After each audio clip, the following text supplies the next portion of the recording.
Hey everyone, so this video is a perfume review and it's on the Maison Margiela Replica scent On a Date. So On a Date was released in 2022, but in Australia I'm pretty sure it only became available this year in 2023. It is new to my collection, but as you can see I've already used it a few times and there is a bit of a dent in it. But I wanted to use it, try it out and write down my notes so I can share it with you. So first today I'll be going through the notes for the fragrance. The top notes for this one are blackcurrant syrup, pink pepper, bergamot. The middle notes or heart notes are rose, davana and geranium. And the base notes are moss, vetiver, patchouli and musk. They describe the scent as being like grapes and roses, or think of it more like a bottle of wine at a restaurant on a date with a rose table arrangement or something like that. And I can understand how people may get a grape kind of a feeling or a scent to it, but my nose picks it up as blackcurrant syrup or black currants, and it reminds me of the blackcurrant note in the Armani Sea Intense.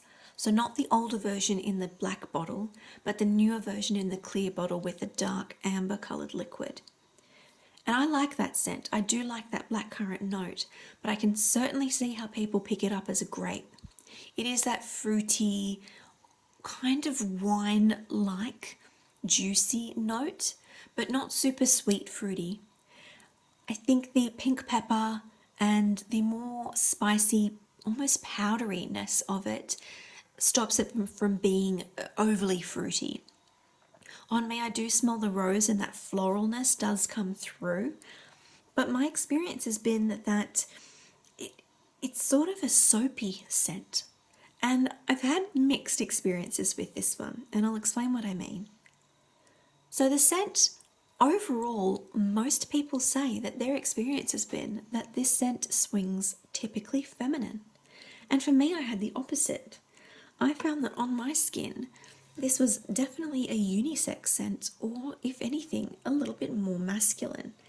And I think that's because on my skin, it picks up those more spicy pink pepper, or the moss and the vetiver and patchouli are coming through, and they're just a little bit more masculine on me. And it was weird because where my skin was cooler, it was throwing more masculine scents, but where my skin was warmer, it was picking up as a more traditionally feminine kind of a scent. So, for example, on the backs of my arms, because I like to spray my perfume across the back of my arm generally, that way I'm not rubbing it on my desk or rubbing it and it would change the fragrance. On the back of my arms, it did come across as more masculine, and the way I can describe it is think of an aftershave or a shaving cream. My husband even commented on me, it wasn't his favourite fragrance on me because it reminded me of a shaving cream that he used. And when he said that, I completely agree.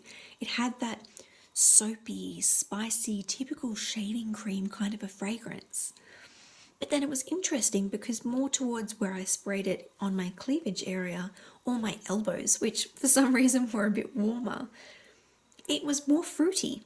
So that grape-like, blackcurrant, fruity, floral fragrance was coming through.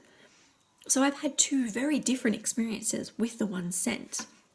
And that's why you need to play around with your fragrances, because it may work in one season where it's warmer or more humid, and it may not.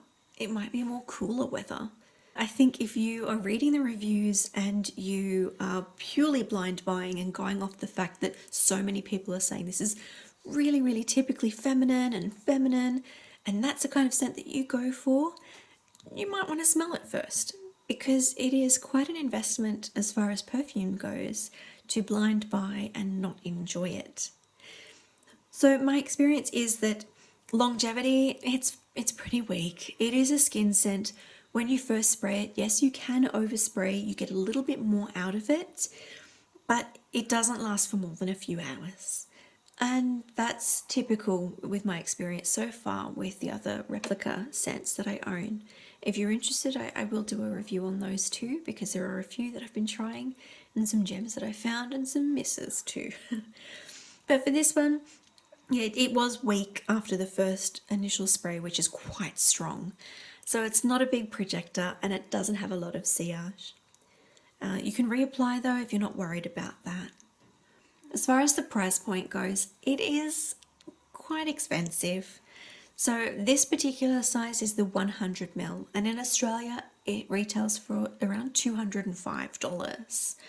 The 30ml, which is more this size for reference, the 30ml bottle is still $102, and the travel size, which is a 10ml size, so it's even smaller, like a rollable, for example, is $50.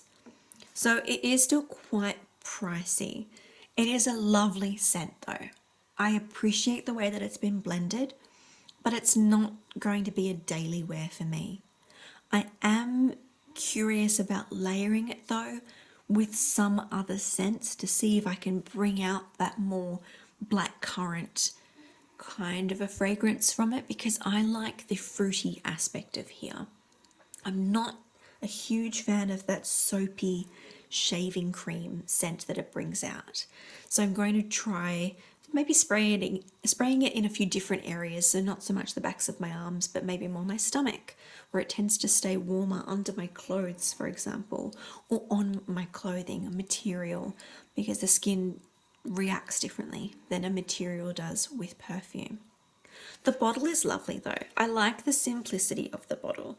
It's got the rope around the top. It's got the spray at the top here. It's easily accessible. It's easy to hold. And it's very non-offensive.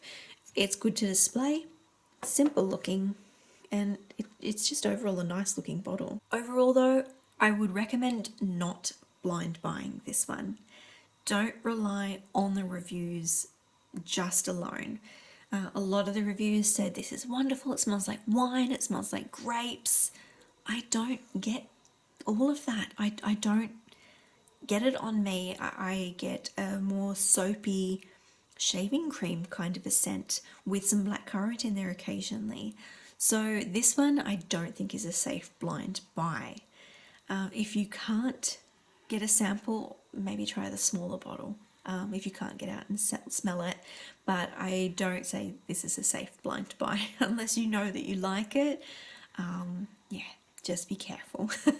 I still do like it though, but yeah, it's not going to be an everyday one for me. It's more like a soapy, shampooey, aftershave shaving cream kind of a fragrance on me.